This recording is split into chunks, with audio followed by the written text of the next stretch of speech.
Hey, this is Joshua with Crosse Owner Will Finance, and I wanted to shoot a quick tip video today about choosing paint colors.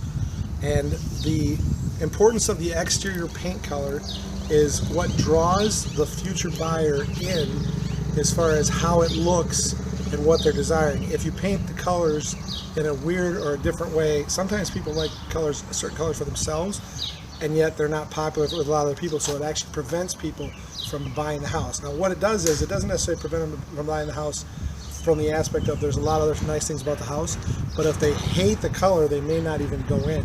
Curb appeal is one of the most important aspects of getting people into the house to see the rest of the house. And I have seen houses before where the inside was beautiful, the outside was lacking in either color or design, and because of that it was hard to sell the house. So first of all, just colors alone. The colors that come off of what are sold in vinyl or pre-painted siding are decided on and usually tested by paint companies as what is popular, and they're usually put in place for about 12 to 20 years. They can go longer than that in some cases, but that's about the window. So if you're trying to update an older house to make it look newer, picking those colors off of what is popular in vinyl or in pre-painted siding is one of the ways to make it look new. Two colors that really cause a home to look old are white on white on white, which is white trim, whole white, and like the doors are white and everything, because it actually draws it back to the Depression era, when during the Depression most houses either didn't get paint, or if they got paint, they only got white paint because there was so much problems with getting houses done because of the amount of money that was a problem during the Depression. So if a house had paint at all, it was usually white. And then right after the Depression, a lot of people put canary yellow. So canary yellow, if it's a favorite color of yours, go ahead and do it, but realize that it's actually drawing the look of your home backwards in time. If you want to look at those, there's a lot of greens and blues, and even the barn reds are very popular right now.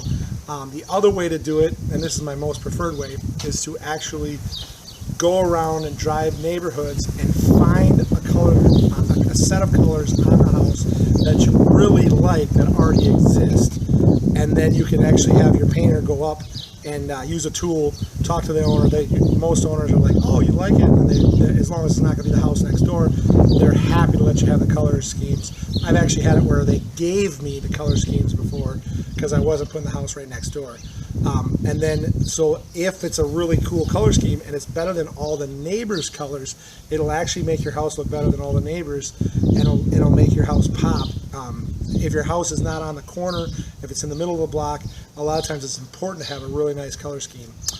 So let's just talk about the difference in sidings as well. Vinyl siding for a long time has been perpetuated by most as like the best siding because it's maintenance free.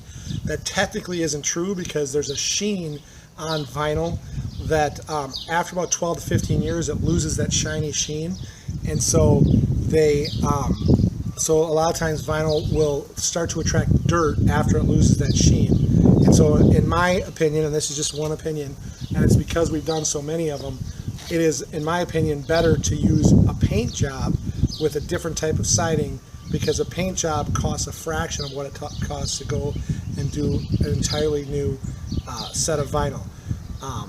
Vinyl generally, it can be painted, but it doesn't last very long, and it cracks, and painting vinyl is a lot harder than painting all other products. So it's really better to actually use a wood surface of some sort. There's a new product out that's called Smart Siding. It's a plywood-based product. It's one of our favorite ones to use.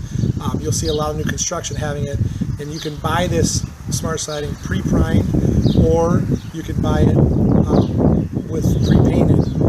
I prefer to buy it just primed, because once you prime it, you can actually once you put it up, you can actually put a brand new paint job on. So to just discuss how long paint jobs last, the paint technology's come way up, and it's over the last like 10 to 15 years, exterior paint jobs are the paint quality itself is better, and so the paint job will last between 12 and 20 years as well. And like I said, it's a fraction of what it costs to actually do a paint job compared to what it costs to do vinyl. in general, like let's say it's a Cape Cod house, I have done a vinyl job on one, and it was about $4,500 to $5,000 for the vinyl. The paint job was anywhere between $1,250 to $1,800. So you can just see there's a substantial difference there. And so if you just repaint the house every 10 to 20 years, you're actually beating the price of vinyl, especially if your vinyl gets discolored or starts to attract dirt. Anyway, I hope this tip helped. I hope you're having a great day, and leave comments and ask questions in the bottom in the comment section. Thanks, and again, this is Joshua with Crosse, owner of Will Finance.